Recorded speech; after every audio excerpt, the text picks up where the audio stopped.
નમસ્કાર વિદ્યાર્થી મિત્રો, હવે તમે આ વિષયના વિડીયોઝ એક સાથે પણ જોઈ શકો છો. તેના માટે વિડીયો નીચે મારી ચેનલનું નામ છે, તો ચેનલમાં જઈ પ્લેલિસ્ટમાં જશો તો આ વિષયના વિડીયોઝ એક સાથે જોઈ શકશો. તો બાળકો, ગયા વિડીયોમાં આપણે શીખ્યા હતા ગુજરાતી ધોરણ 7 દ્વિતીય સત્રનો પાઠ નંબર 15 આવ ભાણા આવ. આ વિડીયોમાં આપણે આ પાઠનો અભ્યાસ શીખીશું.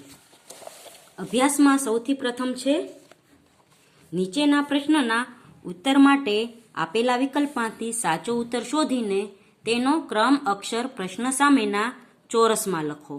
તો પહેલો પ્રશ્ન છે, લેખક અને બીજા સૌ મોચીને મામા કહેતા. કારણ કે એ સામાન્ય હતું. ક જવાબ સાચો છે. બીજો પ્રશ્ન છે, આવ ભાણા આવ પાઠમાં બૂટના ખરીદવાના વિષયને લઈ હાસ્યની વાર્તા છે. ઘ જવાબ સાચો છે. ત્રીજો પ્રશ્ન છે, પરિવારમાં લેખકના બૂટ માટે સર્વાનુમતે નક્કી થતું કે બૂટ રિપેર કરાવી દેવા. ગ જવાબ સાચો છે. પછી છે, આ પાઠમાં પરમાણુ એટલે માપ. ખ જવાબ સાચો છે. પછી પ્રશ્ન નંબર 2 છે, નીચેના પ્રશ્નના ઉત્તર આપો. તો પહેલું છે, કયા પ્રસંગને લઈ લેખક શૈશવના સ્મરણોમાં સરી પડ્યા? તેનો જવાબ છે, લેખકે નાના પુત્ર અફઝલને બૂટ લેવા 270 રૂપિયા આપ્યા. તે બૂટ મોજા લઈ આવ્યો, આથી તે આનંદ અને ઉલ્લાસમાં હતો. અફઝલ બૂટ મોજા પહેરી સ્કૂલે જવા રવાના થયો. આ પ્રસંગને લઈ લેખક છે તે શૈશવના સ્મરણમાં સરી પડ્યા. બીજો પ્રશ્ન છે, પરિવારના સભ્યોની મીટિંગ ક્યારે મળતી? એમાં અંતે શું નિર્ણય થતો?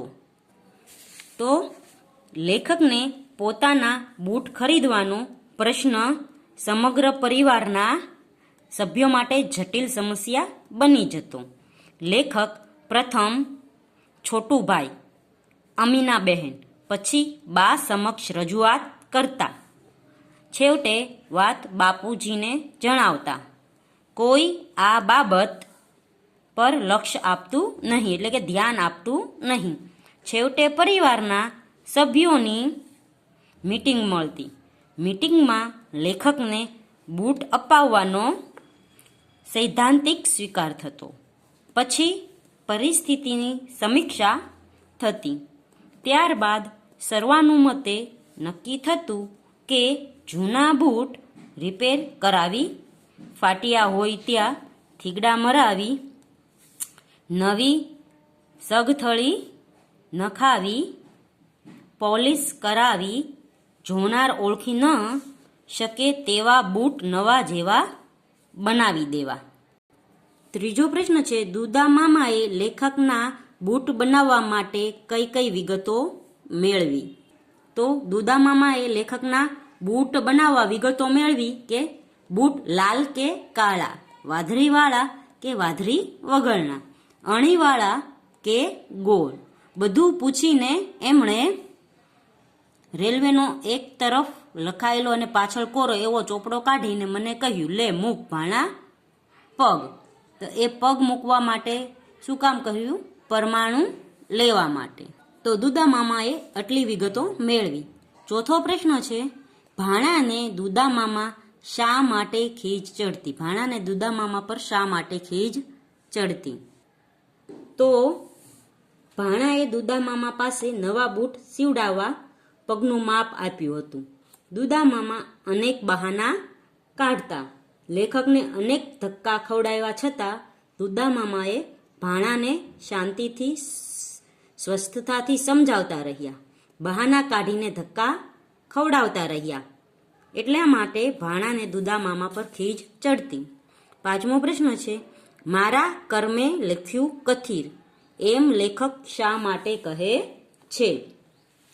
તો લેખક આવું એટલા માટે કહે છે કે લેખકને નવા બૂટ લેવાની ઈચ્છા છે. કુટુંબના સભ્યો જૂના બૂટને રિપેર કરાવીને પહેરવાનું કહે છે. લેખકની ઈચ્છા અધૂરી રહે છે, તેથી મારા કર્મે લખ્યું કથિર એમ કહે છે.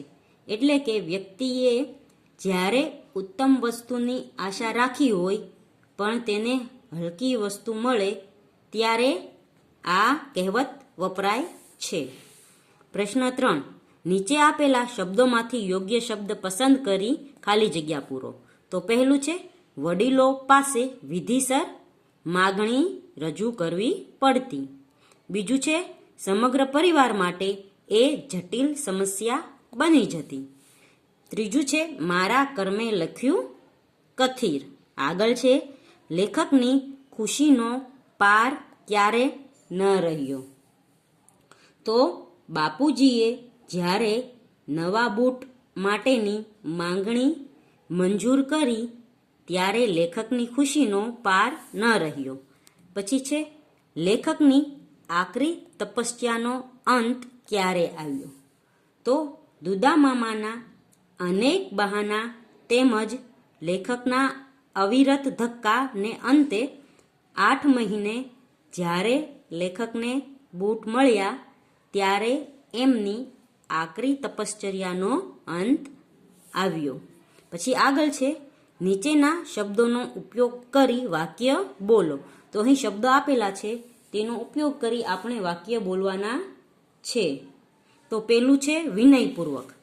તો તેના ઉપરથી વાક્ય બનાવીએ કે વિદ્યાર્થીએ વિનયપૂર્વક શિક્ષકને